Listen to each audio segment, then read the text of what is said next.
What's up, all you awesome gamers? I'm the Governor, and this is the Console Corner Podcast, your number one source for all things gaming. If this is your first time listening to the show, we dive deep, so deep, into the gaming industry, news, games, and everything in between. We even hook you up with some of the best gaming deals around with Foxy Deals and let you know what's coming out. Sometimes. Wow.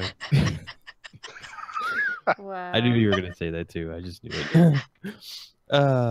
What's coming out right now with Magic Mike, and we're going to talk about that stuff later in the show. Tonight is going to be a great show. Lots of topics to talk about. But first, let's introduce the rest of our hosts on the Console Corner. First up, we have Miss Fox Firex. Oh, shit. You picked me, even though I was rude and I interrupted you. That's okay. No, I appreciate that. No, I'm kidding. What's up, everybody in the chat? Thanks for joining us. And we have GKB on here. Whoa, what a surprise. Yay. Yes, hope you enjoy the show. Let's go. Next up, we have Mr. Magic Mike. Hey, what's up, everybody? Can't wait to do tonight's show. Like GKB was saying, we got lots of stuff to talk about, and it's going to be a good one. Heck yeah. Maybe some PUBG. Maybe. Talk some PUBG. Maybe. Next up, we have SheWulf. Yeah, I'm not here. What do you mean you're not here? I'm not here. What? I don't know. Apparently, I'm supposed to go get cake for some little people that just keep coming to the doorway. Oh, yay, babies! I want cake too. Can you get me some? Oh, no. I mean... They're like sneaking and they just kind of do this little peek over like, hello?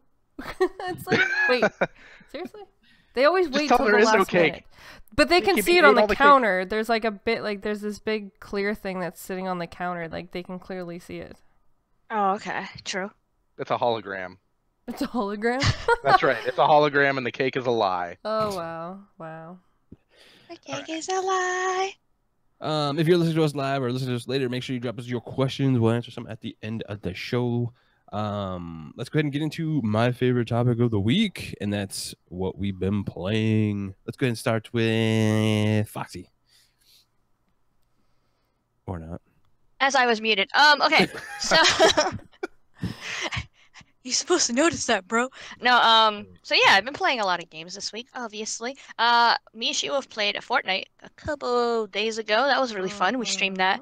And then I've been playing some Wolfenstein, and I played some Call of Poopy Remaster with my homegirl from back in the day that I used to be in a clan with. Surprise, surprise. Gears of War 4, of course, and I got some new achievements on there. And what else? I played Call of Duty World War II on Saturday night with some of the guys in the community, so that was really fun. Thanks for joining me on there. And then last night I played PUBG, PUBGesus. So that was really fun, interesting. I was so lost in the beginning, and yeah, my first death was by the circle, not a person, but by the circle. Yes, thank you, ladies and gentlemen, thank you. It always gets. But I kept playing after that, and I got better and better. It's really fun with friends. I don't think I see myself. Actually, you know, I don't even know why I'm like reviewing this thing right now. But anyway, it was fun. I had fun. Nice. What about you, Magic? I was gonna keep going. Oh man, well, I've been playing more Assassin's Creed Origins. I've said it before, I'll say it again. That game is freaking amazing. And this is going to be a throwback to the past. It's been almost a year since I've been on the show, maybe a little more than a year since I started as a guest. And everybody remember what I was playing a year ago this time? It was a ton of Skyrim. And now that Skyrim got its 1X update, I've been playing a ton more Skyrim, and I'm loving that all over. Wow. Wow, dude. Interesting. Skyrims. That's right. You can release it on every platform there is, and I'm still going to love it. They release it like 2 or 3 times on every platform, even. It's crazy. Yeah, and it gets better and better each time. Give us a new one. But... Come on. Oh, man. If they announce an Elder Scrolls 6 at any point in time before I die, I will die a happy man. For real. What's up, everybody in the chat? Thanks for the big shout-outs. You guys are awesome. SheWulf, what you been playing? I think everybody knows because they watch you on Mixer all the time. I was going to say, they're just going to have to watch. Except for me. I don't watch it all the time. So I've been playing a few different things, actually. One of the newest things that I have been playing is Hello Neighbor. That game is weirdly creepy. It is creepy. It is creepy. It's weird. Like, really weird. But I got this cool little package from Xbox, and it had, like little stuffed figure, and then I like the t-shirt, and then the game, and I had it like sitting on the chair and everything. It was pretty good. No, I had to sit him on my mic. Yeah. Yeah. So it was pretty cool. I had a lot of fun playing that game. And then of course PUBG. Been playing a lot of PUBG. Mm-hmm. A lot of PUBG, which again, big thanks to Microsoft for that as well. What else? Call of Duty. I was playing Fortnite with Fox. Which was pretty awesome. We did this awesome like co-stream. What else have I been playing? I think that's really about the main gist of. No, Soma. I was playing Soma as well. Dude, so. Soma is a ton of fun. I actually enjoy the shit out of Soma. Yeah, that's the other game that I've been playing recently. So yeah. Yeah, I heard you and Fox talking about that on the gaming den. Got me really interested in it. It's yeah, interesting. That was fun. Creepy, but it's like a BioShock Alien Isolation crossover thing. It's Fox cool. doesn't agree with the BioShock. Well, I don't see it. That's all. I guess the robots are kind of like the Big Daddy kind of things that are like walking around. And Oh, okay. Well, in that aspect, that's a little bit. It's underwater and all that kind of stuff. So I was like, has that BioShocky feel? But oh yeah, the underwater part. It's something I forgot to mention. We were talking about in the gaming den that my friend was freaking out because she thought sharks were gonna come after her. But anyway, that was funny. Yeah. Sharks. Let's see. There's only 2 games that got me away from Diablo last week, 2 weeks, and that was Soma. I played for a while, and last night PUBG. Other than that, I've been playing Diablo 3 like a madman. I think I have every character leveled up and geared now, so I'm going crazy. But Soma's like super fun. I love the story and the premise behind it. I haven't finished it yet, but I'm probably almost halfway through with it. And I just enjoy the crap out of it. It gave me not exactly how like when I first played BioShock or anything like that, but it gave me similar feels and just enjoying the story and everything like that. And that dude with the freaking helmet thing like drives me crazy. He's been grabbing the shit out of me lately and killing me, pissing me off. But yeah, I've been having a good time with that. I've been playing PUBG. Played on the Xbox One X last night. I got to play a little early, so that was a good time. Jamming out with SheWulf. She dies a lot, but it's cool. Wow. We almost got a chicken dinner last night, and fucking sucks. We didn't get it, but we almost got it. We came second. Yeah, we came in second. Were you doing like the 2-man pair? Yeah, we were doing duos. It's usually how we play PUBG is like duos. I'm down to play like squads or something like that too. Anybody else wants to join us? Yeah. Have a good time. But yeah, super fun time. We'll talk about that here in a little bit. But yeah, that's what I've been playing. We're gonna do things a little bit different. I think SheWulf's gonna run the topics tonight because I've been kind of a little out of it lately. But let's go, SheWulf. I think they're his excuses. No. Wow. Oh, girl. All right. Put him on blast. Yeah. So, what was it? I think it was at PSX. No, it was the Gaming Awards. We actually saw it at the Gaming Awards. We also saw it at E3 last year, which I'm sure a lot of... This year, right? Yes. Was it this year or last year? I thought it was last year. This year. Okay. This year. All right, sorry, my bad, guys. We actually saw it at E3 this year, and I'm sure you're wondering, what the hell am I talking about?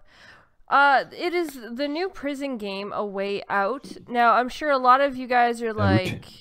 I knew that was coming. I'm like, as soon as I say it, somebody's going to open their mouth and say something about how I say it. I'm not getting in trouble. Someday. Anyways, so A Way Out is a prison-based game where you and a friend are able to play co-op and try to escape a prison. You live this life as, you know, there's 2 different people, and you get to see different stories. You have one that's like really rambunctious and, you know, really will do whatever, and then you have another character that is fully laid back and just kind of more relaxed, and the things you do alters the story that you're doing. Now, what's kind of interesting is they released some news saying that you will actually be able to play this without your friend owning the game. What? Cool. Yeah. What? Seriously? A co-op game that allows only one person to buy it to be able to play it with a friend? Now, who doesn't want a game like that? I think that's awesome. Like, I mean, that was probably some of the best, you know, co-op multiplayer news that I've heard in years. That, you know, you only need one copy of the game. Somebody pointed out that the Nintendo 3DS has been doing this for a while now. That you just need like one copy and you can play, but I don't know how that works, if you have to be like on a local network or if you can play across, you know, the internet and whatnot. But still, like, I didn't know that about the 3DS or how many games support that. I just think that's an awesome feature, and I'd love to see more games implement that. Yeah, same with me. I think it's like a pro consumer, pro gamer move. Especially like I think these guys are the same ones that did A Brother, A Tale of Two Sons, right? Yes. I think so, yeah. So they have similar gameplay mechanics with, you know, the two people. If anybody hasn't played, you know, Brothers, A Tale of Two Sons, go play that. It's really good. Super good story. Tearjerker at the end. But yeah, like it's super awesome because these guys, the way they have it set up to be, you know, played with different people. They say you could play it by yourself, but it's probably a lot more fun playing with two people. So being allowed, you know, you'd have whoever you want to playing, whether they have the game or not, is super cool, super awesome. I wish more people would do this. I definitely. Yeah, I agree. Oh, go for it. No, I agree. I think it's awesome. I think that just by saying some pro-consumer thing like that, that is going to have everybody's interest. Obviously, you got articles talking about the game, among other reasons why this game is being talked about. But I think that stuff like that is really good for the game. It gives it a positive look, and it makes everybody want to check it out. So I think that this won't hurt the game at all. It actually will have a lot of people interested to share it with their friends.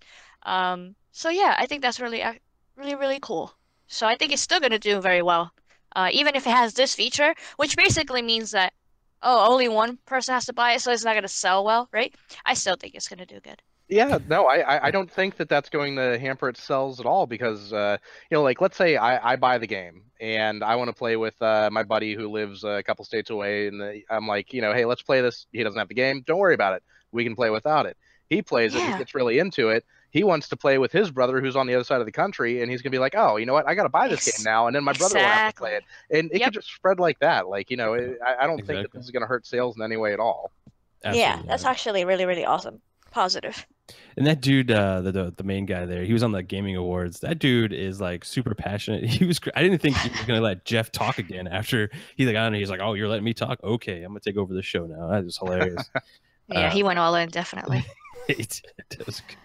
I have to say, I love the things that he was saying, though, because he was like, microtransactions, screw you. And he's published by EA. Yeah. He was just right. Oh, my God. It was so great. I was like, wow, someone that's very, very, very passionate about... I don't think there's a developer out there that didn't, like, jump on EA for all the microtransactions bullshit lately. I think they all kind of went after him, but... I think so. It's pretty funny. It's interesting. You know... I love the fact that they did this because, like Mike said, this allows gamers to look at the fact of, even if you don't have it and you're weary about it. See, that's the cool part, is if you're like, oh, well, I don't know if I want to buy this, you can ask one of your friends that have it, who did go and buy, and be like, hey, you know, can I play with you just to see if I want to try it or buy it? Yeah, I totally get that, SheWulf, and you're right. Like, but I played A Tale of Two Sons, and, like, I have no rhyme or reason not to get this game. Like, that game was phenomenal. But you know, not everybody has played that game, and not everybody agrees. Like, that's I feel like this is a different, like, way different style game, story and whatnot. I mean, even if it's just as good in a different way, it does play differently. So for people that like the other game, Brothers game, because it was heartwarming and whatnot, this one's gonna be way different. There's gonna be, like, I don't know, more real, more like, because the fact that you're in jail and stuff like that, you have to break out, you know, like, just way different. Yeah. I think it's more appealing than the other game, though, like, especially in today's, like, market, because there's a lot of, like, you know, those kind of, like, GTA for instance, and all that kind of stuff, like, you know, bank robbers and all that kind of cool stuff. So I don't know. I think it's more, this game is probably more mass appealing than the other one, but maybe so. It is maybe the prequel to you know, this game, because GTA, then you end up in jail at the end of it. Wow. Very interesting. Very. I don't know. I just think it's, like, I like the fact that they're doing it, because I still think, regardless, it's going to pull people in, and it's going to make people intrigued just to see exactly what it is and the fact that you can do it. I can see people do it, like, attempt to play this game just because of the fact that it's like, oh, hey, guess what? You don't have to own it to play it. Oh yeah, definitely trying it out for sure. Yeah. Like if your friends got it and stuff like that, absolutely. Like what Mike was saying, I Yeah. think it'll be a snowball effect after that. People just buy it. Exactly. And plus, he has so much like love and passion for his own game that he's like, I don't care if anybody thinks this shit. I'm still gonna think it's amazing. I was like, whoa, calm down, dude. He made the show. You know? I was like dying when he came on. Yeah, he was like, yeah, I don't care what they say. I know my game is good. I was like, oh, okay, dude. All right. He better hope it's good, and he better hope it sells well. Otherwise, EA is never going to publish anything else he makes after what he said. After what he said, yeah. For sure. They're like, you are on thin ice right now, sir. They were ringing his phone while he was saying it. Don't you say that? Oh, that'd be hilarious. But moving on to the next topic, though.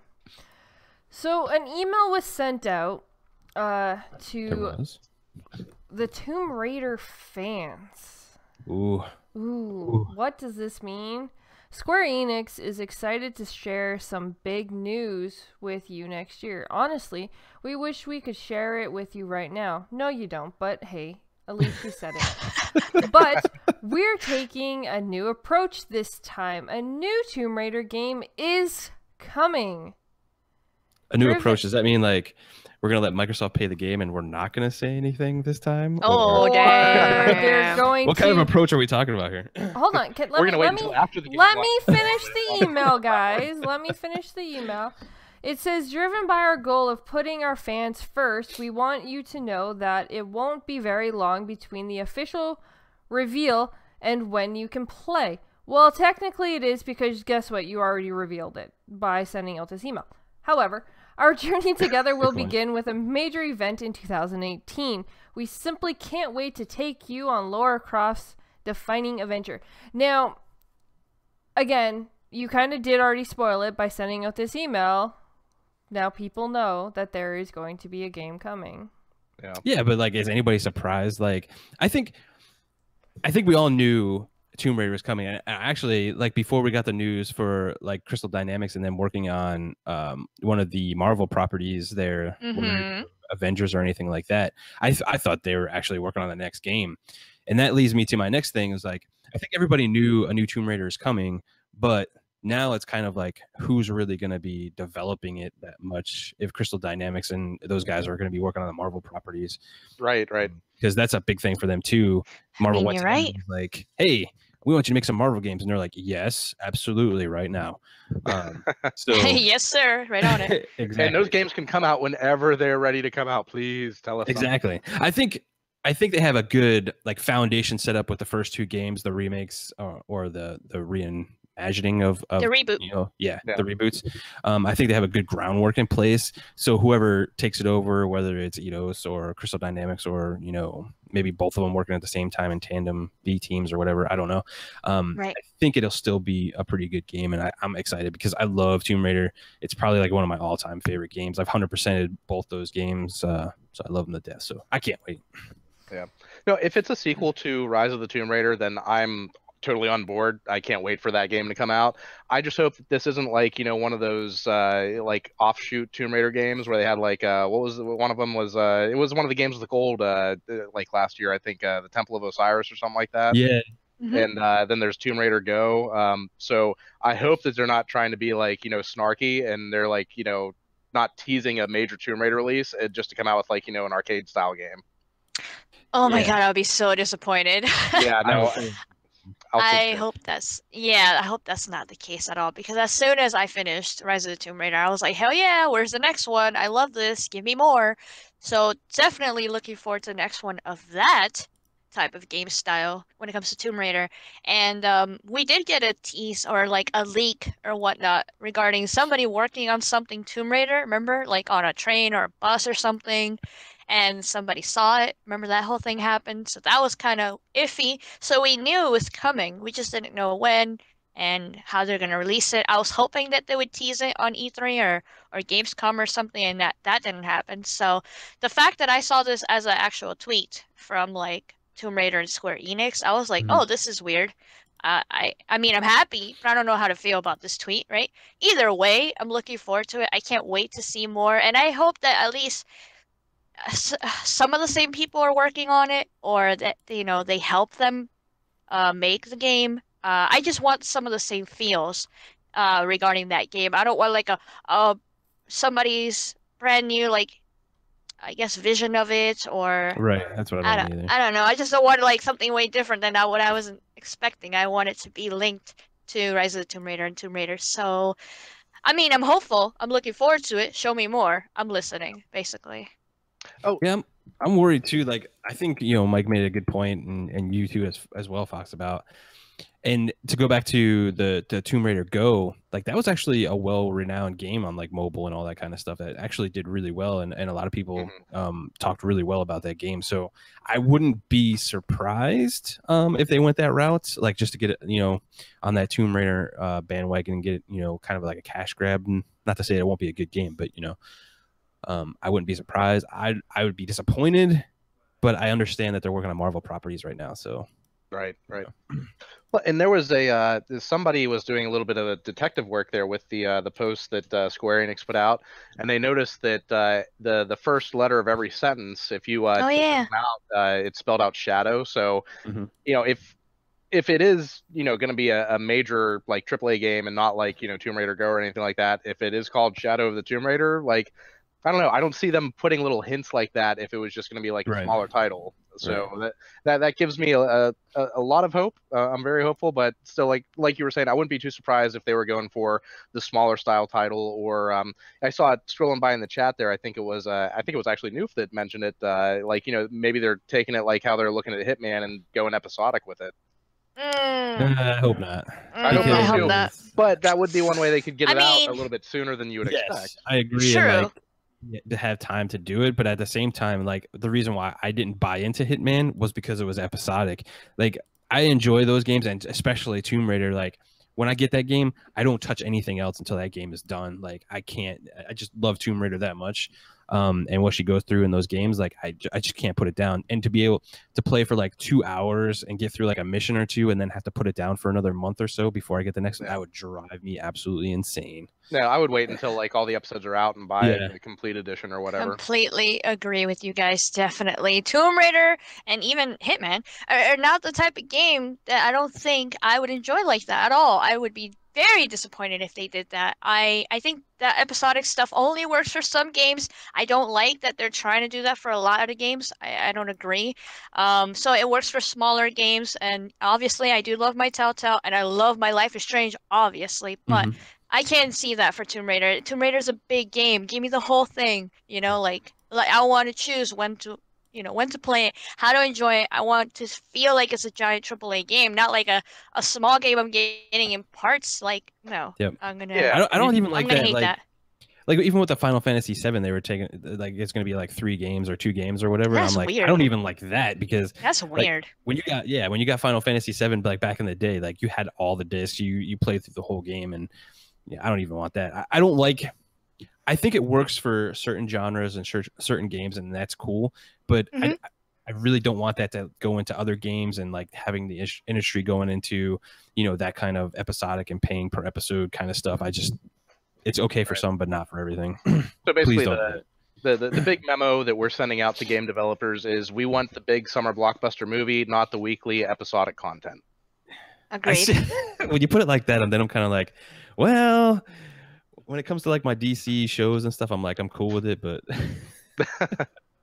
it only works for some stuff, bro. Yeah, it's crazy. Yeah, I don't want it. It's cool. But yeah, I'm looking forward to Tomb Raider. It's awesome. I'm really happy that they said something. Yeah, me too, Noof. I'm with you, bro. Very true.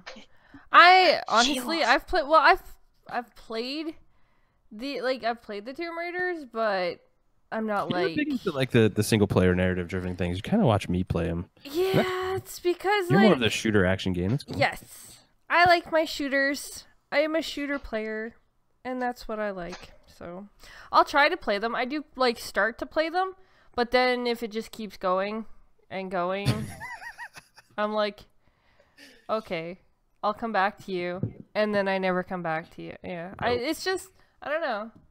You have the Witcher 3 syndrome with every narrative story-driven game. It's not even really that. My issue is the fact, like, I really love story games, but it's like TV shows. If I can't just watch and know everything that goes on at that particular time, I just tend to not go back.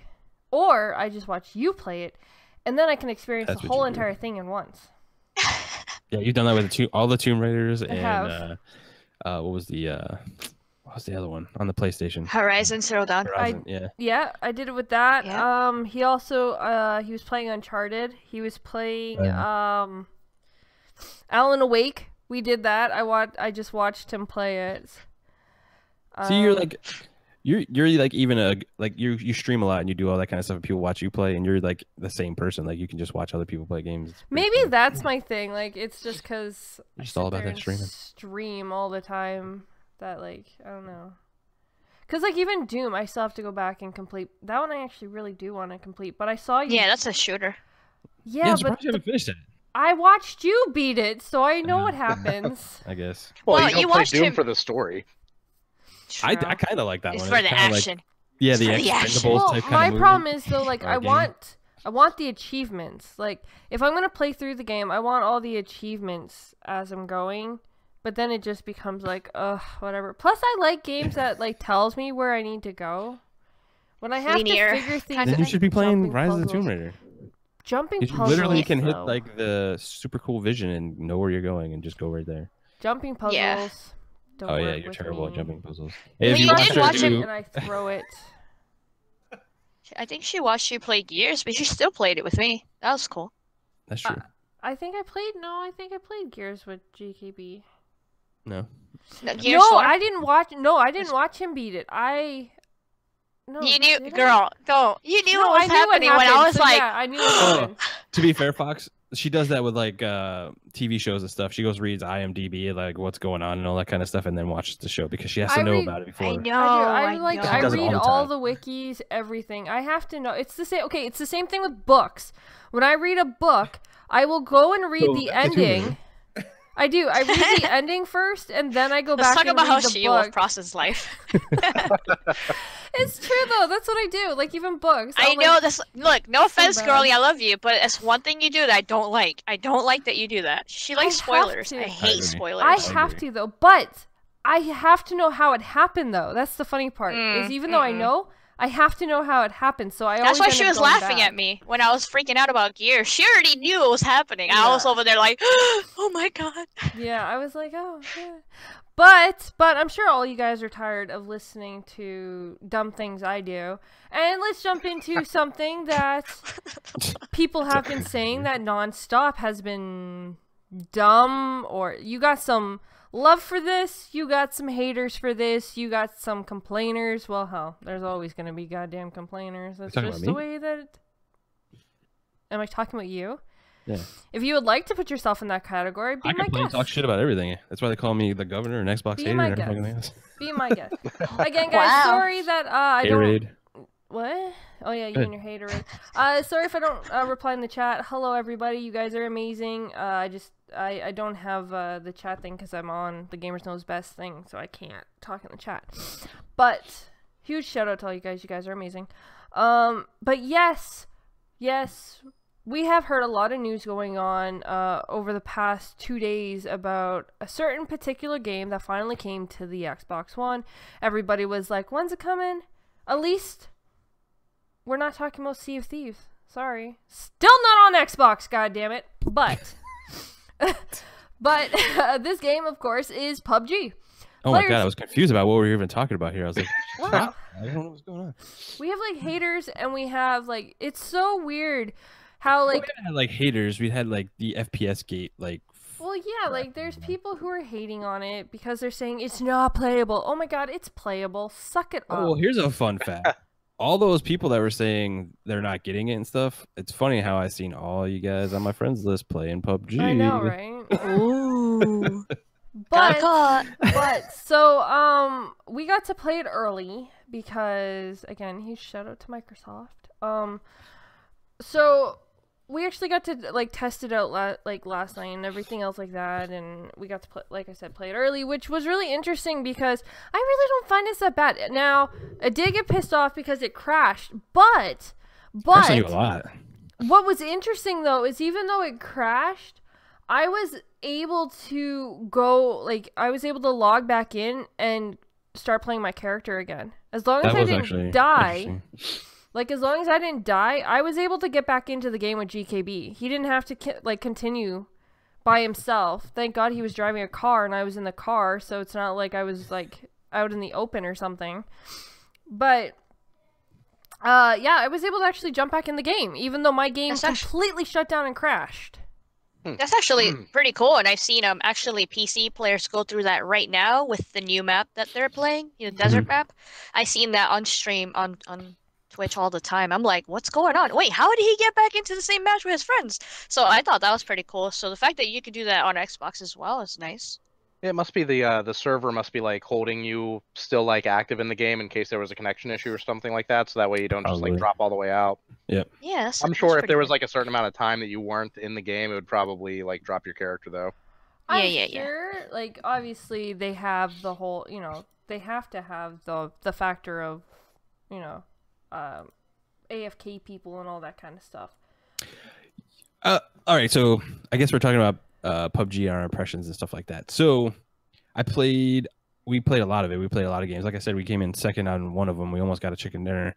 But yeah, there's some frame rate issues, especially in the beginning of the game when you're on the plane, jumping out, landing, and all that kind of stuff, dropping down to the teens.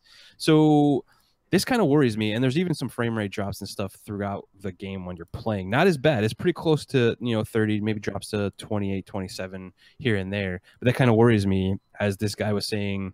It's going to be 60 FPS and all this whole FPS thing. I don't know if we're going to get a 60 FPS mode going forward, because, and I said this before, and we were talking about PUBG a while back. This game is not an optimized game, and I've seen that a lot playing it last night. There was geometry missing from buildings, and textures not coming in all the way and all that kind of stuff. So it's still, I don't even know if it's one of the most recent builds too, and some of the stuff I was actually playing. So that's going to be interesting. I'm waiting for Digital Foundry to do their analysis, as they will do for sure in the next couple of days, and see how it goes. But there's definitely some issues with it. But all in all, it's PUBG. It felt like PUBG. Even at 30 FPS, it really wasn't a bad experience for me whatsoever. Everything worked well. The guns worked well. I didn't have any problems shooting or killing anybody, anything like that. I will say the UI in the game is absolutely terrible. It's really slow and sluggish to get, your attachments on your weapons and all that kind of stuff, where I guess I'm more used to the PC because that's where we were playing it for the longest time. You just click and do things really quickly, but you're stuck in the menu, and people can come into the house while you're in that menu and kill you while you're trying to set up your guns and stuff like that. So I hope they work that out, make it a little bit faster, more intuitive, for sure. But other than that, it's not too bad of experience. Nice. That's awesome. Yeah, I was going to ask you guys, how does it feel compared to the PC? But you kind of touched that, got into that a little bit when you mentioned little certain things. But overall, is it pretty close and pretty similar? Yeah, I would say, as far as the gameplay and what you see and all that kind of stuff, yeah, it's similar. I don't know if it's using the same textures and resolution and all that other kind of stuff. I don't do any of that stuff. I just play the games for playing the games. Right. But I don't really have an issue with it. The Xbox One S compared to the Xbox One X is pretty similar. I think just the Xbox One X is probably a higher resolution, a cleaner image. I don't think it's pushing 4K by any stretch of the imagination. But other than no, not yet. The same between the two. Yeah, I think all in all, it's PUBG, and I had a blast. Reminded me just like the PC version. Just little wonky things here and there that I hope they work out. The UI was the biggest one of all, and those frame rate drops and stuff like that. I hope they work all that kind of stuff out. Yeah. But, now, what is it? The majority of the frame rate drops that I'm hearing about are at the beginning of the game when you're in the airplane about to drop, and then also when you're in vehicles, there are some frame rate issues then. Yeah, there's vehicles, especially when you're in the explosion areas too, because they had these little red zones, and when you're seeing the explosions going on and off, you'll drop. But it's not a terrible thing. 1 to 2 frames. It's not you're gonna die from that or whatever. All right. Well, there's like glitching. There's obviously crashes. That's why this game is in the preview program, guys. Like, they straight up said, and we've had AAA games that were supposed to be fully released, fully done, and guess what? Still had glitches. So I think everyone needs to just calm down a little bit with freaking out over, the issues that PUBG is having right now. Because, one, they just released. Two, they're doing amazing things with everything that they are doing. Like, there's 100 people that jump into the server. Now, yes, I know Fortnite does this already. Again, they stole it. That has bugs too, but anyway. But that has a lot, yes, it does. That has a lot of bugs as well. So, you have to, if you're going to buy it, remember you're buying it in the preview program. You're not buying it as a full AAA release title. So just keep that in mind, guys. Well, yeah, we said this like multiple times. Like, I don't know how many times on how many different podcasts I said when this game comes out, like, this is an unoptimized game. Like, you people are going to see a lot of issues with it because we know because we played it on a PC for so long. So. Which I heard, I don't know if it's fully true, but for anyone who is considering buying this, either A, watch for a sale, or pick it up, because I heard when it actually releases, it's going to be a full $60 game. Yeah, I'm not surprised if it... No, I mean, even if you don't want to play it when it's in preview because it's buggy, and I completely understand that, buy the game now if you're interested in it whenever the full retail release comes out, because you will save money, even if it's only $10. If you're going to save $30, I mean, that's a huge deal. What was it? Elite Dangerous. That was a game that came out first in preview program. And I bought it when it was in preview. I played it, and it had some bugs. I mean, there were frame rate issues, all the kind of stuff that you're describing with PUBG there. I've seen that in other preview games. So I didn't play it a ton while it was in preview. I'm not the greatest preview person. I don't give a ton of feedback and all that stuff. But once the final build came out, I got back into it, and the game played great. So, I don't know for a fact that PUBG is going to be, this amazing, well-optimized game when it comes out. Who knows? It may never get there. But the game will get better over time. That's just a fact that you can't deny for a preview game. I mean, if you just look at like the updates and stuff, like, again, like, I think people don't really know much about PUBG, and that they released it on early access this March of this year. Like, it's only been out that long, guys. And PC just got their second map, which was the desert one, just now. So. Yeah, like on Friday or something. Someone actually says in the chat, I think PUBG was rushed to game preview, that all of it will be better. The thing is, that's what game preview is for, though. Yeah, to make it better. So I don't find it was rushed at all. I think they did it in a good time. They released their second map on PC, which is still technically their beta, whatever. So them bringing it to the game preview, all that is it's. The game preview is just a beta program, more or less. Well, and I'm sure there is a lot of forethought going into it as well, whereas, like, let's say they held off another, 4 months and released it into the game preview in March. Well, what else is coming out in March? They're going to be coming out with Sea of Thieves. Do you want, the PUBG game preview to cannibalize all the Sea of Thieves sales and things like that? Mm-hmm. So, there's a lot of games coming out in March. Also, here's another little fun fact. They're actually getting help from the Gears of War developers to actually work towards getting it up and running better, and they helped with the port over to the Xbox. So I'm pretty sure it's going to get much better shortly. I don't think it's going to take that much time for them to actually start working out some of the big bugs and stuff, having the Gears team behind them helping them through this process. So they have the help. Oh, guys. Yeah. I definitely agree why, like, the fact that we have the game in the first place is thanks to the coalition. They already knew everything about Xbox, so they helped them out really well, so I think that's really good. Obviously, the game looks the way it looks, whether you like it or not, and I'm hoping that it does get better. They already had some updates last night, actually, even though they came out and the servers went crazy because everybody was on it at the same time. They already dropped out a couple updates through the server. And some people said they started working better for them, and they all started getting on at the same time. That's good news. I guess less frame rate issues, but they were still there, obviously. Yeah. And what else? Somebody said that this was an early build, or they think that it was an early build from a long time ago. But yet, when I was running around, they do have some of the new features like vaulting and stuff over things, which that's something new they've added a couple weeks ago on the PC side. Yeah. So I don't know. I just thought it was an early build because like when I first started playing PUBG on the PC, it reminded me a lot of some of the first builds, like when they were bringing out, and not like the most recent builds that are on PC right now. Right. And that's fair too, because those builds have been out for a while, so they probably went back to like a stable version of a while back and then built that one for the Xbox, as you know, Xbox is going to do a little bit different than what the PC is going to do. So but yeah, I'm sure they're going to get it there. I'm not worried about this game at all. No. Yeah. Again. So, oh, go for it, Fox.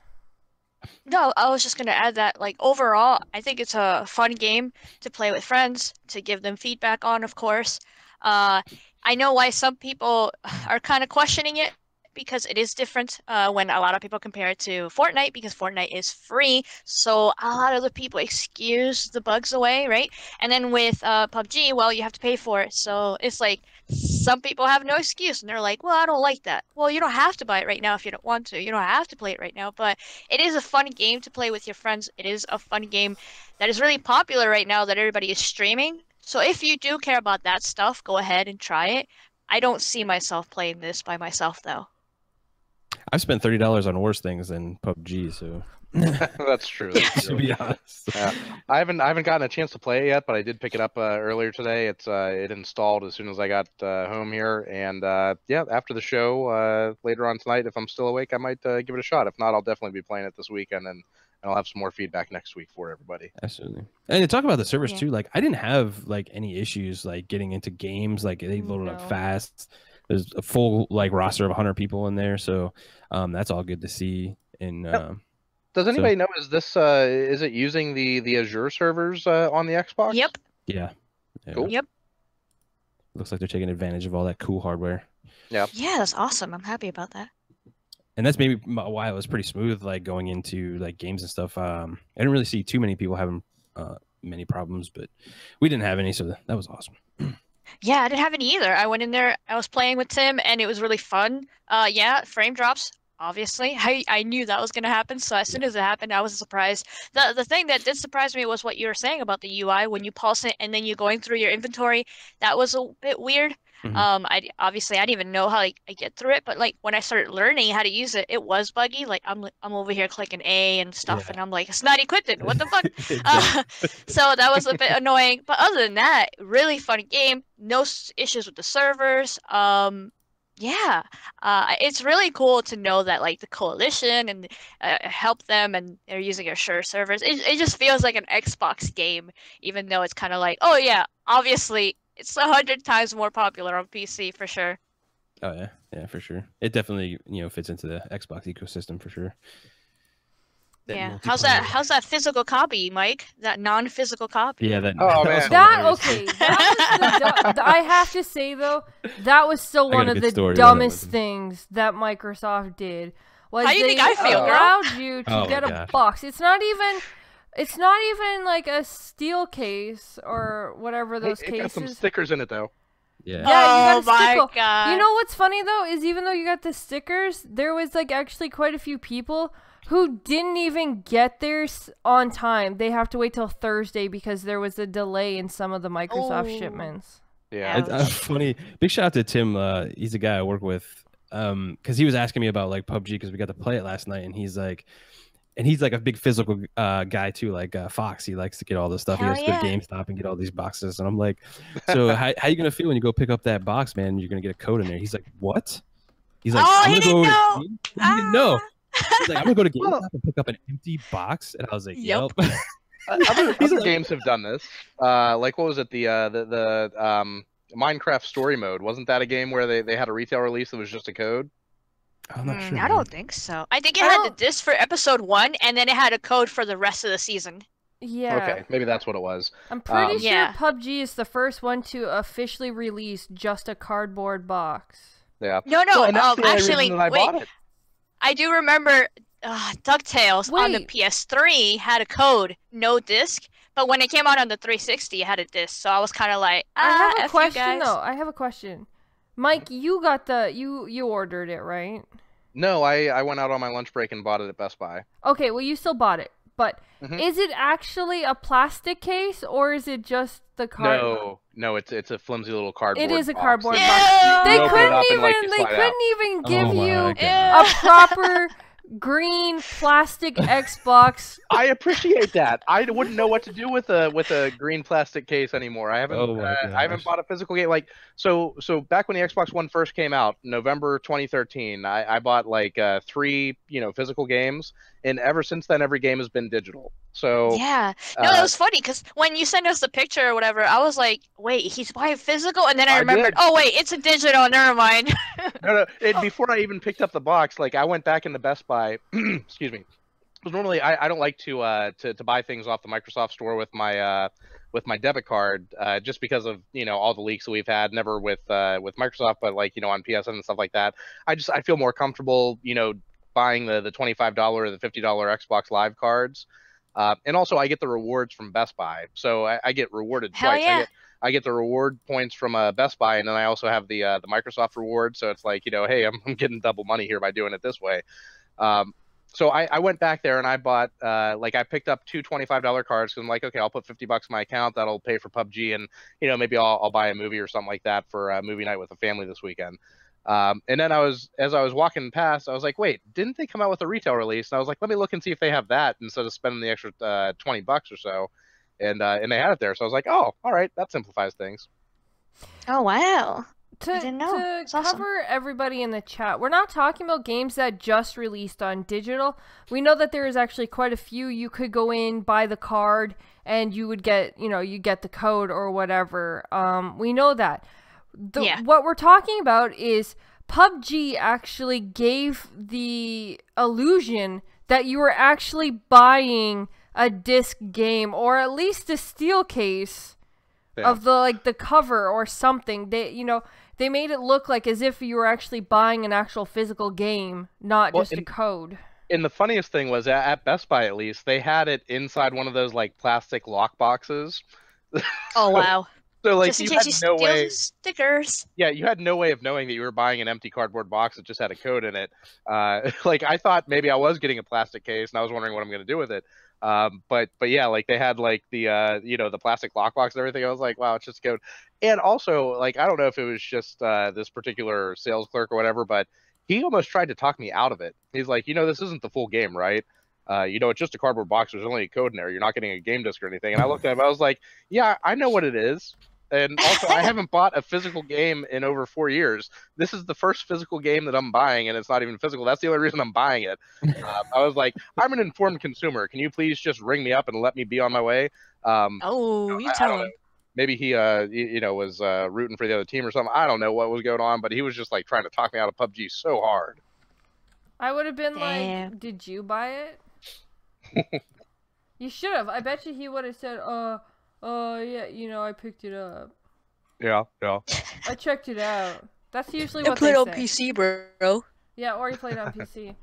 But that's what it all comes down to, is the fact, like, you got a box of the illusion that you were getting a hardcore physical disc, and you literally don't even get a plastic Xbox One box. You literally just get personally, I was excited to get the cardboard box because of the stickers. I'm going to be, driving down the highway tomorrow with the PUBG sticker on my rear window. Oh my god. I did think that was kind of cool. I wanted the sticker to like put on like my my monitor stands and stuff like that. It would have been cool. I'm pretty sure people would like give this away on Twitter or something, but to be honest, I'd rather wait until the full game is out so I could get a proper physical copy with more stickers. I'm just saying. I'd rather wait. Oh my god, did you guys see what some of the Mixer streamers got, though, for friggin' PUBG? They got, like, this big crate thing. I was so jealous. I was so jealous. I'm jealous. What do you mean? Yeah, they had a frying pan. But, one thing that I have to say about the retail cardboard box that came out, I think it is a little deceiving in the way that they have it, like, basically on the box. It says console exclusive, and then it says preview version. So I'm wondering, are they saying the preview version is console exclusive? Because we know that, PlayStation doesn't really do preview games. Yeah, it's supposed to be actually coming to the PlayStation 2020, I believe, is when it's supposed to be releasing to PlayStation. 2020, that's a long way away. Yeah, exactly. But Isn't that when I heard the PS5 will be out by then? I would imagine so. Just saying. We'll be on the PS5 Pro by 2020. Haven't you heard? Yeah, exactly. That's what I'm saying. No more iterative consoles. No more second. Yeah.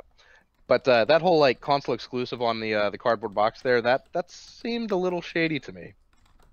Yeah, that's kind of weird. I'm just saying, like, in all, that's what. So it is on, like, it's not official as just an Xbox exclusive. There is talk of it coming to PlayStation 2020. Yes, I did say 2020. Again, that is really far away, but again, it's in game preview, guys. It's still a beta. So I think that's kind of just like, a hold the date kind of thing, because there's the chance that obviously, it could come before that. It could come in 2019, depending on how fast they actually get the full game to release. So. Well, if you watched, PlayerUnknown on Twitter, he goes kind of back and forth, so I wouldn't take anything as fact. No, but I do see a lot of what, like, there's a lot of Mixer partners that are PUBG partners, so a lot of them kind of talk here and there about what's going on with stuff. And cool. Yep. So now guys, we're gonna jump to something that actually was pretty big the other night, which we kind of touched on because there was a developer that was going insane on the stage. Oh man, those Oscars. Sorry. Yeah. Screw the Oscars. But yeah, so the gaming awards happened, and there's still a couple things I'm a little annoyed about. One, you have all these awards, and you're able to gloss over most of them. What? He glossed over like most of them, which I didn't understand. Like, why would you do this? I understand there's not like a lot. For instance, the racing games and stuff like that. I understand there's not a whole lot of racing games, but you give awards to. I don't even understand that. Like, hold on. Now we watch award shows all the time. You got like the Oscars, the music awards, all this kind of shit, right? They have literally triple, quadruple the fucking amount of awards that the video game awards does. He has like just a few, and the whole time he's rambling on for like, what was it, an hour and a half, 2 freaking hours. He couldn't have somebody come out there and present each award. Like, I don't understand it. Yep. It's stupid. Like, get with it, Jeff Keighley, because this has got to stop, bro. Like, you have these guys in there. You have all this, time and effort going into the votes and all this other kind of stuff. Give these awards the thing they deserve, the recognition they deserve that you're promoting, and not just glance over as before you're going in and out of a commercial. Oh, hey, guys, here's the sports award. It's Sports 7, blah, blah, blah, blah, and moves on. Like, get the fuck out of here, bro. Do it right. He kind of just like right before the pre-show. First off, you don't need a damn pre-show. You're pretty much in the show. So just start the damn show. That pre-show. Thank you for mentioning this. Like, when they said like, it's supposed to start at whatever time, and it was like 4:30 or 8:30 our time, whatever. I turned that shit on at 8:30, and then it's like, oh, this is the pre-show. I'm like, shit, I don't want to watch the pre-show. I want to watch the awards. But that's technically what it was. That's what it turned out to be. It was just simply the same thing. It was the actual, like, it was the award show. You couldn't tell the difference when he's like, okay, the show's starting now, guys, and it was the same thing. Like, there was no like pre-show, like they're sitting around just talking about like bullshit for the year, and then going into the award show. It was like the same exact thing. Yeah. Yeah. This is the funny part. This is what I don't like this dude, because somebody else could have been doing the pre-show. Somebody else could have been talking to the audience and doing the smaller things, not announcing games and showing game previews already. He did all that himself, and then he leaves and comes back out. I'm like, dude, you're the freaking host. Why are you doing the pre-show? Like, we didn't just see you 5 minutes ago. Exactly. Okay. That was so dumb. Had like iJustine and all these other people like, announcing and stuff. Why weren't they in the pre-show? Why weren't they could have done that. Like, it just doesn't make any sense. It's so commercialized too. It's like every 5 seconds there was like a commercial and or something else to promote. Or a trailer for something. Yeah. It was a lot better than last year with the whole like Schick guy, the Razor guy, and all this other fucking crazy shit he had like last year. It was much better of a show this year, but oh my god, man, like, dude, get your shit together, bro.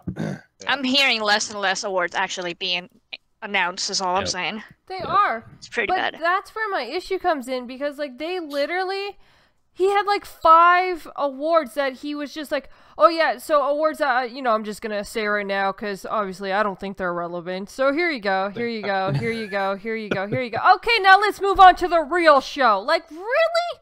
Forza 7 can't even get the credit for such an amazing game that came out? You're going to give it that low-ass freaking crap, but yet some of these other awards that you gave out were like... Obviously, all awards are important, yes. Well, not even like Forza, but I mean, even like the esports dudes and all that kind of stuff was kind of like, you know, brushed off and all this other stuff. Like, it was weird. It's just, I didn't understand it.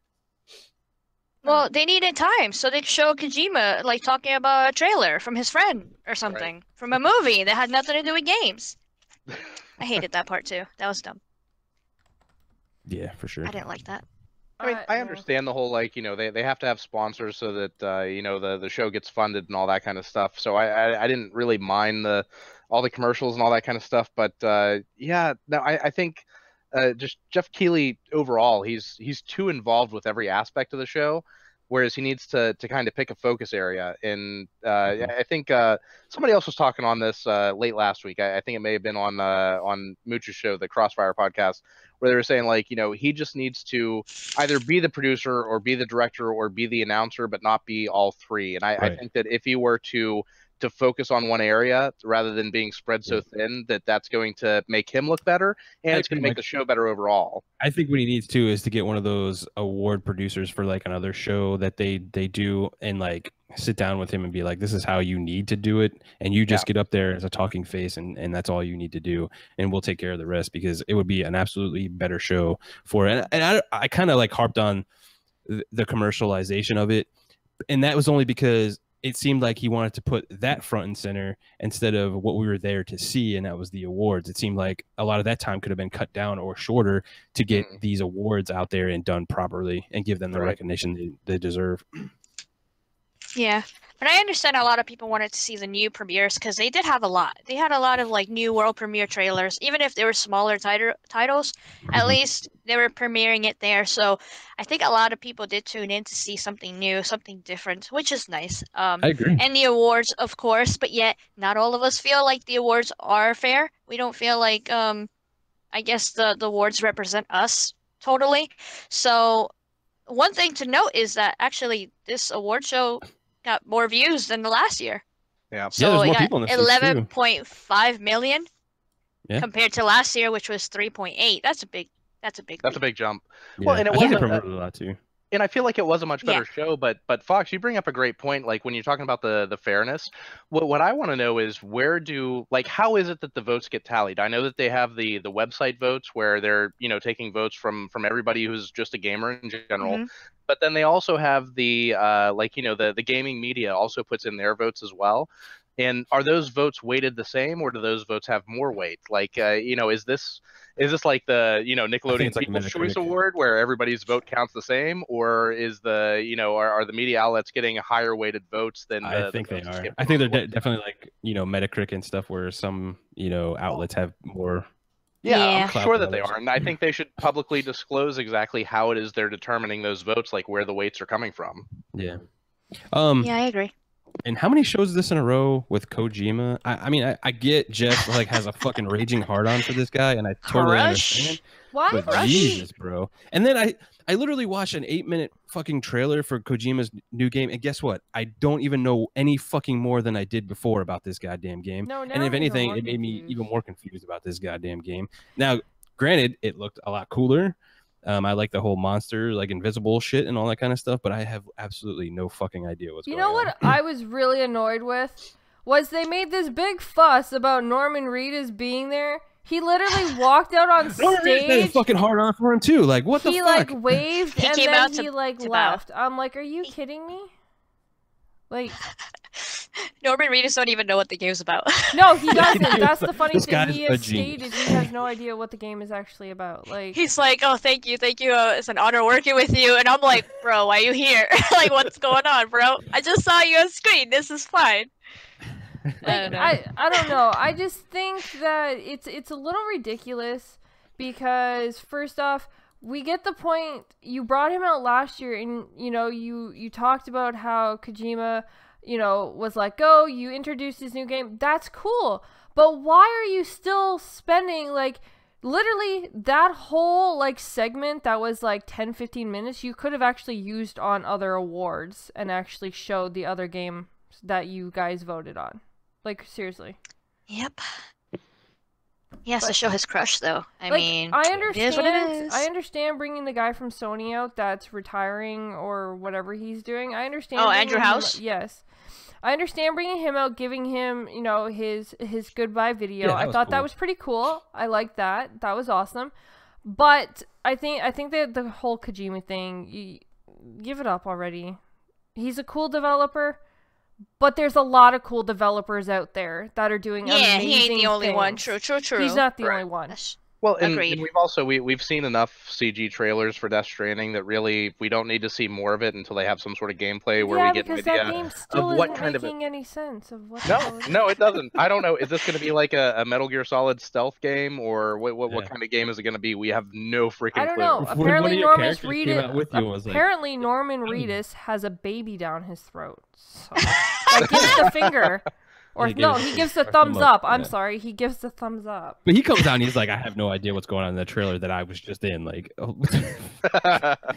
he's like, bro, what? There's a baby in there? No way. Yeah, I don't know. But okay, we're not here just to obviously say bad things about the awards. Drag this thing. Let's drag it. No, yeah. So we're going to get into some of the actual games that won awards. So. We had, obviously, do we want to start with Game of the Year or start with some of the smaller ones? Not smaller ones, but yeah. Okay, well, one, I was actually really happy to see for Best Art Director, or Direction, sorry. It was Best Art Direction. That Cuphead actually won that. Yay! Yeah. It was up against Destiny 2, Legend of Zelda, Persona 5, and Horizon. You know, it's kind of weird that it's usually all the exact same games in every category. Yeah, I'm not going to get into the negative parts of the show anymore because so what do you guys think about Cuphead winning Best Art Direction? I thought it was cool. Yeah, I think that made the most sense. I mean, it was the one that's like pushing the boundaries in art. Like, you look at all the other games, they're, you know, futuristic or modern day and all that kind of stuff. Nobody's really doing like any old school stuff. I mean, you see some of the 8-bit stuff and all that kind of stuff, but like really old school cartoon stuff, like hand drawn stuff, like you don't see that. And I think that was a well-deserved reward for sure. Yeah. Although didn't they announce the new Mega Man? Isn't that going to be hand drawn? As far as the animations and all that? I don't know. I haven't looked into that one yet. But that would be really cool.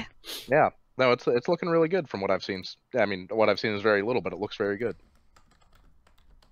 Yeah, so Cuphead looks awesome. And as soon as I saw that, that was going to be nominated for art direction, I'm like, not surprised. That's going to win. Yeah, I mean, I think if anything, Persona, if you like that style of anime style of game, maybe that's the second one to look at just because it's unique in the gaming space, I guess. But other than that, like obviously Cuphead stands out as a sore thumb. So I knew for a fact that was going to take it.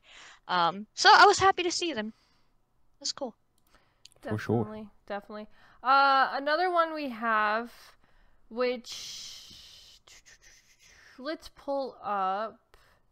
Best Audio Design. So this one is recognizing the best in-game audio and sound design. Hellblade won.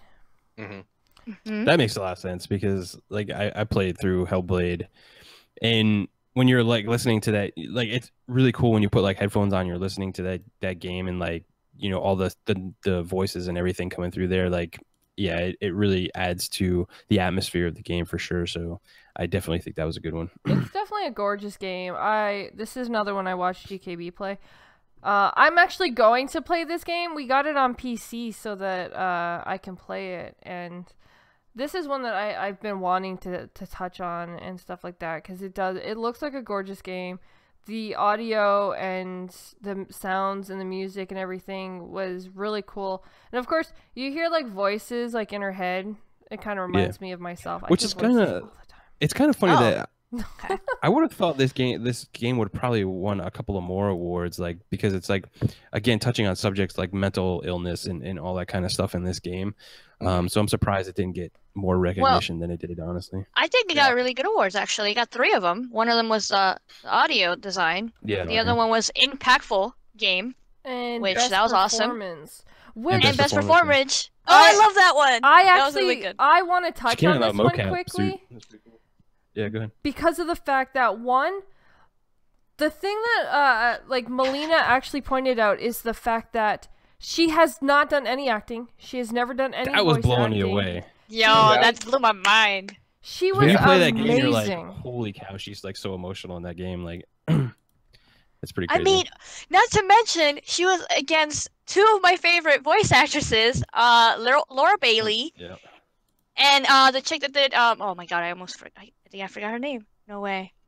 Oh, dude, I forgot her name. Oh, she did Life is Strange and Alloy. Wow. Tim is gonna kill me. Wait, my friends are gonna kill me for this. Who are you talking about? Other people that she was nominated with. She was in with Laura Bailey, Claudia Laura Black, Bailey, I know. Ashley Birch. Thank God, I remembered. Yay! Okay, so she was against them, and I love their voice acting. I like their performance and everything that they do. So the fact that she won, I was like, wow, big props to her. I don't know anything about the game, but of course, she must be amazing in it because those other girls are very experienced. They've been doing voice acting for a long time, for years, you know. So I thought that was really cool. That really stood out to me. That award. Yeah. Big hat off to whoever got Andy Serkis to come out and present that award. I think that was like awesome too. That was cool. Yeah, no, that is awesome. That was actually really cool, and you know, I was super happy to see that she got it because of, you know, how far and how hard she worked. And the fact that she even stated, you know, in her award that, you know, she was so happy and grateful that she was able to represent, you know, people with disability and stuff like that. And I love when people like that win awards because it was absolutely amazing to see her win that. I agree. Game. What's that?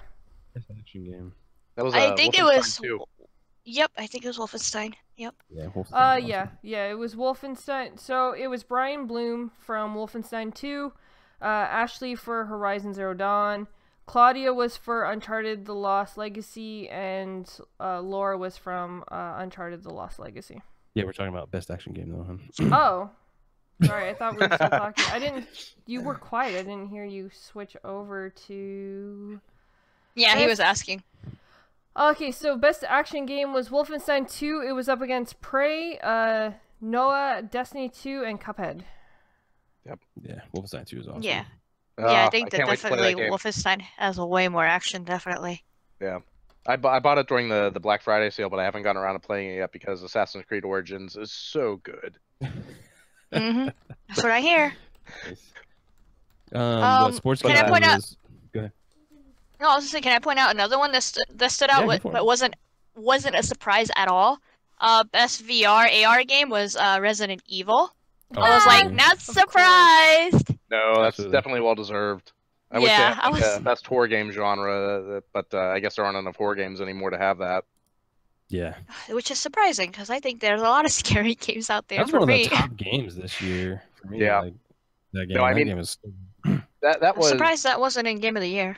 That was my personal contender for Game of the Year was Resident Evil 7. I mean, no game has come as close to having as much of an impact on me personally as that one did. Can someone explain this to me, though? So there's two titles. One's called Best Action Game, and then the other one's called Best Action Game / Adventure Game. Like... No, it's action adventure together. Yeah, action and adventure. Kind of like how they have sports and racing. I don't know why they have a best action game and then they have a separate action adventure game. That's unless what I they're mean. talking about. Like they're literally the same style of games. No, what they need to do is have the best action adventure genre and then have the best first person shooter. I think that would be better. Yeah. What? Persona 5 beats South Park for best role playing game? RPG, yep. I don't agree with that. Hey, I do not agree. I attest that, and I do not agree at all. Well, one of the awards that I couldn't have been more happy about was the best narrative award going to What Remains of Edith Finch. Yeah. Oh yeah. That game was my like surprise of the year. When I played that game, I had no idea what I was in store for, and I loved every minute of that. It's a short, some people will call it a walking simulator, but the emotions and the feels that you get when you play that game, especially during certain chapters of the game.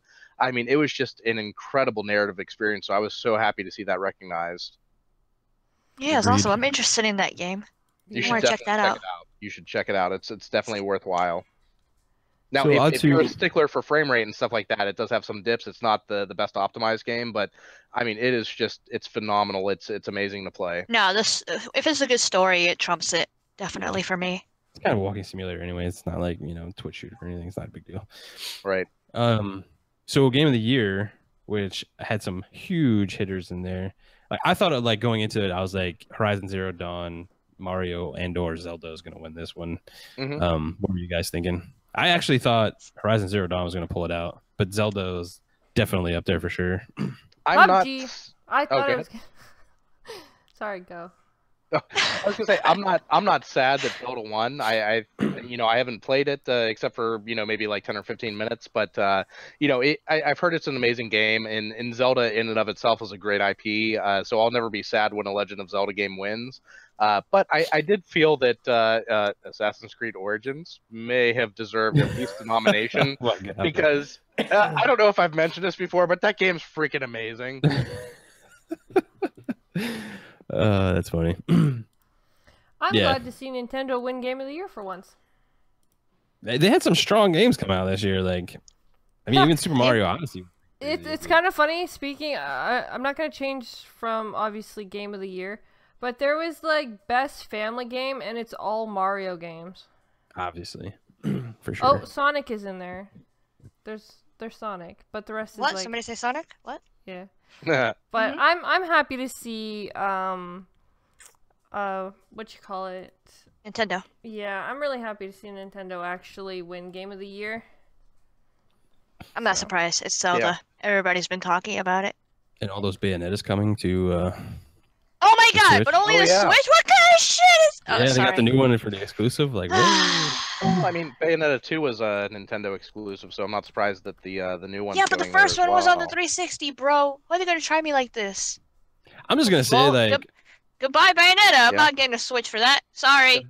Beginning of the year, people were hating on Nintendo. The Switch is blah blah blah blah blah blah. Yo, Nintendo's got their shit together. They are going after some games this year. No, I mean I'm happy for them, but I still don't want to buy it.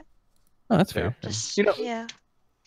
Momentum that Nintendo has, I wouldn't be too surprised to see them as a contender for Game of the Year next year if the new Metroid comes out next year. Oh my god! Ooh. Oh my god! Mind blown. Mind blown for sure. Woo! All right, SheWulf, what we got next? We have obviously, as everybody knows, what followed the gaming awards, and that is the PSX. Was that even like considered a PSX? Because that shit was god awful fucking that terrible. was okay. I feel like we still have more to say about the Game Awards compared to the PSX, but like, let's go. It's fine. Let's go. Oh my gosh! Like, where do you even start? Like, and I kind of criticized like Xbox too when they went to Gamescom and they did this like whole sit down thing, and I was like, that's terrible. Like, this is stupid. Like, don't do this. And like, they got a little backlash for that. And then what does Sony do? They do the same fucking thing, but even worse. Like, you sat there and talk about nonsense that I didn't even care about. Like, Sean Layden and this developer for God of War had this stupid back and forth, like, get the game done, get the game done, get the game done. Well, fucking, why didn't you have them working on it like years and years before so it'll come out this fucking year like it was supposed to? Like, stop running your mouth about like stuff that you control anyway. I liked a lot of like the trailers that they showed. Like, I loved, like, I'll talk about it a little bit more, but oh wow, now I can't even think what the heck it's called. Which one? Dreams? No, not Dreams. That was kind of cool though. Detroit. Yes, Detroit. Talk about it in Detroit just was a the minute. best thing of the whole. It was. Whole PS. Well, they actually had a demo. That's why. Did anybody notice kind of the awkwardness of like when they had all three developers out and they were constantly like, "Well, at least I finished my game," And like, yeah, like, they were like talking about how many years. Yeah, they were talking about how many years they all had, like, doing the game and all that. But crap. It wasn't even just then. It like they were taking shots at each other throughout the whole entire show. Like the one guy was like, "Oh, if you could develop the best game or something," he started naming stuff off, and then he insulted somebody else. I was like, "Wow, what's with all the shots lately? Like, are we really that?" And surprise, surprise, who was there? Kojima. What the fuck? He had a thing on his back. He had a thing on his back from his game. Yeah, and he was like walking carefully, and he sat down carefully. I was cracking up. I like the fact that he like cosplayed though. I really like that because it's cool to see developers actually. Like, but... What? Like we just saw you yesterday, bro. We didn't need to see you again. Well, like, no, cool. I know that, but I'm just saying, like it was cool to see. Obviously. Yeah, but they turned it like again, like this is what I didn't understand. Like they had Andrew House come out, do this like heartfelt, like, "Hey guys, I'm moving on," and oh, and by the way, I'm gonna go talk to Kojima about his fucking game for the next 15-20 minutes again, and like their experiences together and all this other stuff. Like, oh my god, like really? Oh yeah, the whole restaurant story when they're that was kind of weird. Yeah, I was like, bro, I don't want to know what you guys were eating and talking about. Like, well, they didn't have much else to talk about. They stole my code. I have to tell him they stole his code. I was like, okay, this is awkward. Why would you even say that? Like, I lost your code.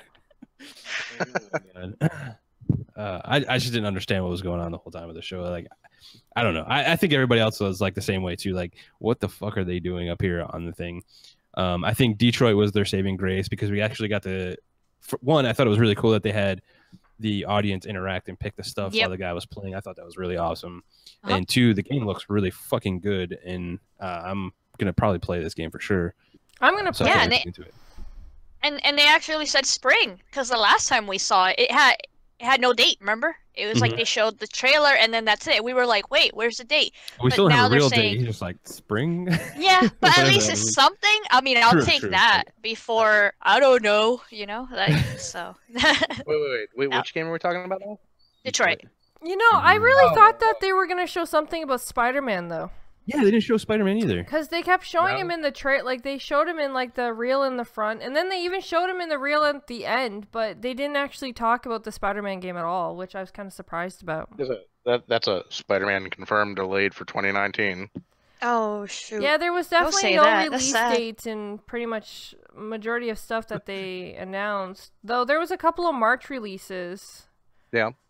There's a lot. I was surprised we didn't get a date for God of War or even a new trailer or anything. They showed some gameplay in the background when they were talking about it. Yeah, they showed like a little bit, and they kind of talked. I thought they said like March or something for God of War.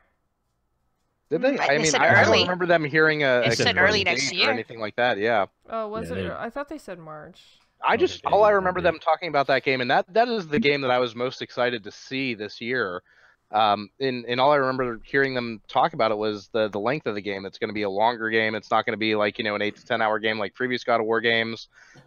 It's going to be longer, and that's great. I mean, we want longer single player experiences because we don't have enough of those. But I was just I expected a whole lot more because I figured that's going to be their big release for early next year. Mm-hmm.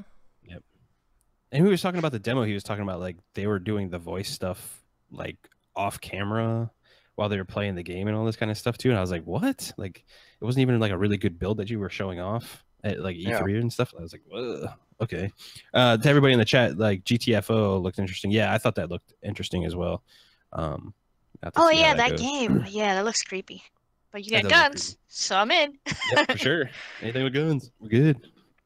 But yeah, I think I also you know what other game I wanted to see more of? They showed the first off, I have to say though, one of the best things that I would have loved to have been there for, and one of the best things that they showed was when they were talking about the displays that they have for people to actually go and see.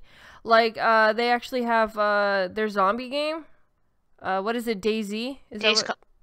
Yeah, no, Days Gone. Days Gone. Yeah. Yeah. Okay. I would have liked to have actually seen a little more of that, though. I guess we saw a pretty good trailer back at E3 about it. But they had that, and then they also had a few other displays, like for God of War, for people who actually like shave their head and put the makeup on, that they actually got like something and stuff like that. I would have done that for sure. What was the other one? There was like a giant thing. The Shadow of the Colossus, you can climb up and pull a sword in the head and stuff yes. like that.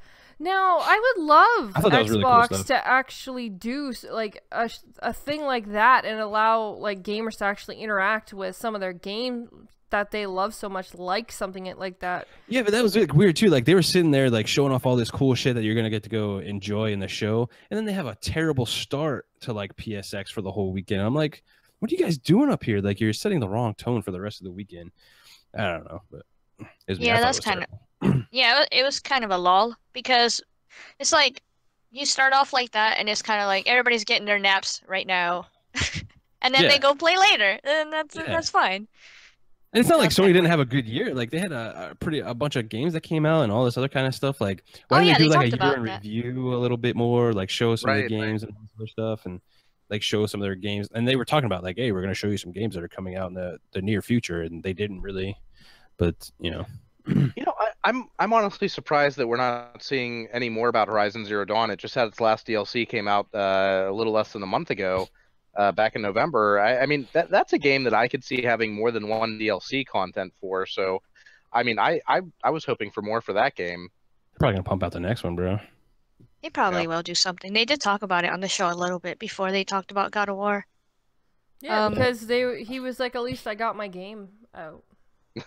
I think those devs like Guerrilla Games and stuff, I think a lot of developers should take note of that. And I know it's a lot up to like the publishers and stuff that control a lot of that shit, but if you look at the success they have, they went from the Killzone series into Horizon Zero Dawn and did phenomenal. Like let some of these other developers do some interesting things besides the same shit all the time. Right. Microsoft. Oh damn. Yeah. It was really cool seeing that Medieval is getting remastered. Although I was kind of confused about that because wasn't it the developer that made the original Medieval was the developer that also made Riggs that Sony just shut down. Yeah. So I was curious, like, we're remastering this game. It's like you just shut down the developer that made that game the first time around. What the hell are you thinking? Dude, they propped up Riggs like so much too. They're like, oh man, PSVR Riggs is gonna be like the game, blah blah blah. Oh, we're shutting their ass down. Bye. Damn. Yeah. And then PSX comes around. It's like, oh, and one of their first games that got them any notice whatsoever is getting remastered. It's like they're remastering one. The game deserves to get remastered, but like, why did you have to shut the developer down? Yeah, who knows? What I thought was weird was the stuff they mentioned in the beginning was the PSVR stuff. The fact that they're getting Last Guardian, I was like, what? Why? Yeah. Who asked for this? I don't know. So I thought that was really weird. It looked weird. I don't know. And I think they're doing anything they can to push PSVR right now. Yeah. To be honest. Yeah. You'd think. I mean, it is a free kind of experience or whatever. True. So that's nice. Well, you would think that with the the VR deal that we were talking about last week, where they're letting 1,400 people try the VR for free for what is it, like 14 days or 30 days. Yeah, I would see them pushing a lot more VR stuff. I was surprised that they're not beyond what was it? We saw the Last Guardian, and then there was something for Wipeout in VR, and I don't remember too much else. Yeah, but like. Wipeout! Oh my god! Like that game's already fast paced as it is. I don't. Oh, I know, making you like crazy. Yeah. Like even the games like I mean I know they're trying to push PSVR, but they're not really showing any games that like get me excited for PlayStation VR at all. They're showing like, like the what was it, the vacation one and all that kind of stuff, and I'm like, oh yeah, I get to pretend like I'm on a vacation in some weird stupid world that I don't care about. Like they're just not showing me the games to get me excited about PSVR at all. Right. Like, I mean, bring out Bethesda, have them show Fallout 4, which I think just got a VR release on the HTC Vive actually today, I think. Nice. So, yeah, like, why not bring them out, show off Fallout 4, see if it's coming to maybe the PS4 can't run it? I don't know. I don't know. All I know is that I didn't completely hate the show. I thought, there was a little boring parts. I thought there was some awkwardness. Little boring parts. But I did enjoy a lot of. I think you're being way too nice and way too PC right now. Wow, wow. I'm sorry. I'm not allowed to like something. No, you totally are. I just think you're just being way too nice. Oh. I think you want to say like so beat shit, but you just won't. You're holding back. Well, I think it couldn't have been as good this year because a lot of the stuff that they showed us last year still hasn't come out. I guess that's true. So either they were gonna repeat what they did last year, or we got what we got. But it's working for them. They've showed us the same shit in the last few shows, and it's fine. Like everybody loves it, and everybody's like, "Hey, good times," and I'll just keep going. Fuck it. I don't know. Maybe they just wanted to change it up a little bit. I guess. Anyway. Yeah. Salty. They did show they did show more of Soul Calibur 6 because we first saw it on in the Game Awards, and then in PlayStation they showed like more gameplay from that, so that was really cool. Right. And then they showed Monster Hunter, which everybody was freaking out about because they're looking for. A lot of people I know are looking forward to Monster Hunter, and my brothers even played the beta on the PlayStation and everything like that. I just think it's weird. Like, why is Mega Man in it? And why is he freaking 8-bit? Yeah. I don't understand. That threw me off. It's like, yay, give me good thing. And then they show that, and I'm like, what? What? Yeah, I don't get it. Yeah. No, I mean, I'm excited about Monster Hunter, too. I've played that on the PSP and the Nintendo DS in the past, so I'm excited for it coming to console that's not a Nintendo console. But, yeah, the whole Mega Man thing, that kind of threw me off, too. Yeah. I was like, what the heck is this? Yeah, there's definitely some awkwardness for some things. There was, but it is what it is. Overall, I guess the question is, what did you guys think of the overall performance? I pretty much said it was god awful. I didn't want to watch it. Yeah, I mean, it's so difficult because the games that they showed, like I'm excited for the games that are coming out on PlayStation. I really am, but yeah, PSX this year was a bit of a poopy. Yeah, a bit of a poopy. Yeah, a bit of a poopy. Yeah, that's funny. The poo emoji perfectly sums up PSX this year. Oh, yep. Damn. For sure. I think it was okay. Oh my god. Wait, no, but listen, I'm gonna tell you the truth, bruh.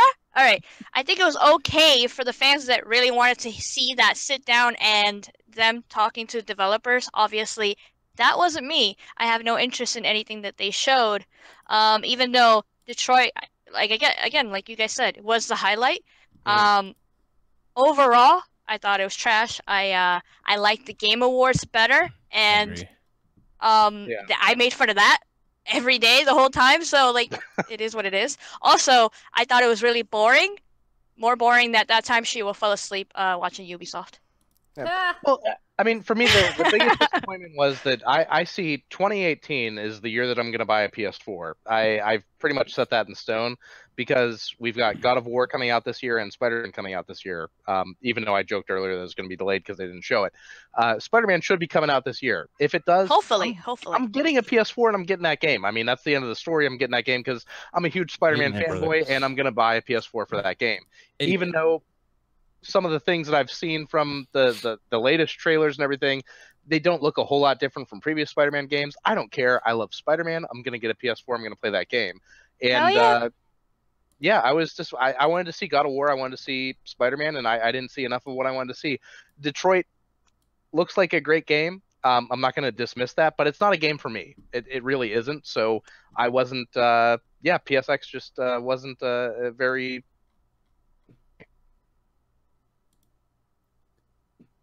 Wasn't very... I think his mic died. Oh, no. And no, I'm still here. I just couldn't think of anything else to say. Oh. Oh, wow. Damn. PSX is dead. I just shocked everyone into silence. That's right. Yes. That was definitely suspense. I was like, I agree with Mike, though. I think 2018 is going to be a really good year to go pick up a PS4 for sure, with God of War and all that stuff coming out for sure. I just want Spider-Man and maybe Detroit. That's it. I'm done. Sweet. Works. All right, so Mike, do you have your segment? Yeah, I'm ready to go. Alright, well then, right before we get out of the show, guys, we're gonna let Mike do his thing, and, yeah. What's out now? Bang, boom, kapow, it's What's Out Now. Are those really the lyrics? Don't question my genius. Hey everybody, so we're going to be talking about the latest game releases between the past week. So on Wednesday, December 6th, for the Switch, we got the release of WWE 2K18. So if you don't have enough wrestling goodness in your mobile life, get that WWE 2K18 for the Nintendo Switch. Then on Friday, the 8th of December, for the PC and the Xbox One, we got Hello Neighbor. SheWulf was talking about this earlier. And I know a lot of people have been playing it. I've been seeing it streamed, and it's a game I'm really interested in picking up. So if you're looking for that kind of quasi-weird, almost British humor from what I've seen type of game, Hello Neighbor is what's there for you. Also that same day for the PC and also on mobile devices, we got Hearthstone, Kobolds, and Catacombs the Expansion. Then the next day, on Saturday, December 9th, not a normal day that I'm used to game releases, for the PS4, we got Loco Roco 2 Remastered, and we also got on the PS4 Monster Hunter World Plus Beta. That game ran from Saturday the 9th up until today, so if you have a PS4 and you've got access to that beta, give it a try. You've got until at least midnight tonight to try it out. Then yesterday, on Monday, December the 11th, we got, for the PC, the PS4, and the Xbox One, Battlefield 1, The Turning Tides Premium Access. So you're going to be getting some extra DLC for that game. And that leads us up to today, which on December 12th, we got for the HTC Vive. I was just mentioning it earlier. Fallout 4 VR has released. Then on the PC, the PS4, and the Xbox One, this was a great game back during the PS2 and the OG Xbox era. Okami HD has released. I mean, it's an amazing game. If you haven't played it before, it's definitely worth your while to check out. Also today, for the PC, the PS4, and the Xbox One, we got a little bit of extra DLC for Resident Evil 7, and we got the full release of Resident Evil 7, the Gold Edition. We were just talking about how this won the best VR game for 2017, so if you love that survival horror genre, Resident Evil 7 took it back to its roots, and the Gold Edition is definitely worth checking out. And if you have the regular edition, you can try out that Not a Hero DLC absolutely for free. And last but not least, we talked about it at the very start of the show, for the Xbox One, into the game preview program, we have PlayerUnknown's Battlegrounds PUBG. I'm going to be trying that out later on tonight, and I'm hoping that that's going to be my obsession for the next couple of months. And that, all of my friends, is what's out now. Oh, yeah. Yay! Definitely. I guess I will send it over to GKB to do the outros. All right, everybody. I hope you all enjoyed the console corner, getting back into the swing of things again. I hope you all have a great holiday and all that kind of cool stuff. I'll let you guys in this awesome panel go ahead and give a shout out of what they got going on and all that cool stuff. Let's go ahead and start it off with Lady Foxfire. Oh my goodness. So yeah, sorry, no Fox videos today, but definitely keep an eye on my Twitter at Lady Foxfire with underscores. Hey, what are you talking about? You hate when I save you money, apparently. So, yeah, so keep an eye on my Twitter, and I'll share it on there whenever I have a chance. I've been so busy because of family stuff and holidays, but if you guys have any videos, send them my way, of course, and I will share it with everyone in the community. Also, check out my YouTube channel, as I've been doing videos on there, and my Xbox One X unboxing finally came out, so please check that out. What else? Oh, also, we did Gaming Den, and that was awesome. It's fun always doing Gaming Den with SheWulf, so we did that on Friday, so check that out if you missed it. And I do believe we're doing one on this Friday, so check out Twitter for everything regarding that, and that should be at 12. Sweet. What you got on, Magic Mike? Hey, everybody.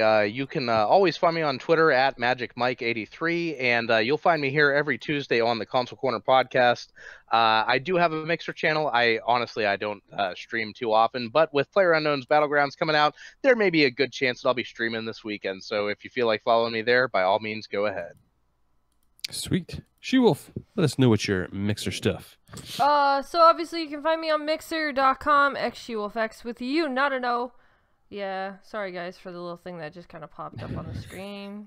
I'm like doing other things while I'm Anyways, so yes, so you can find me on Mixer, hanging out from Monday to Friday. We're actually gonna start streaming 9:30 to 2 p.m. So kind of working towards getting a little longer schedule for you guys.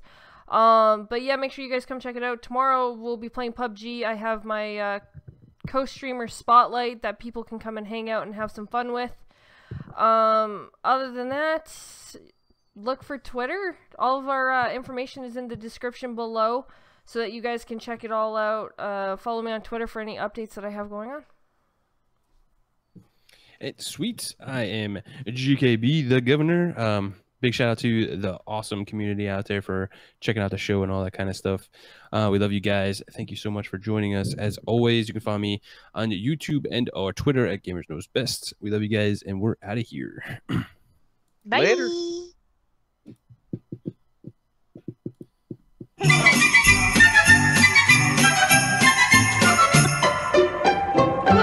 Have a holly jolly Christmas. It's the best time of the year.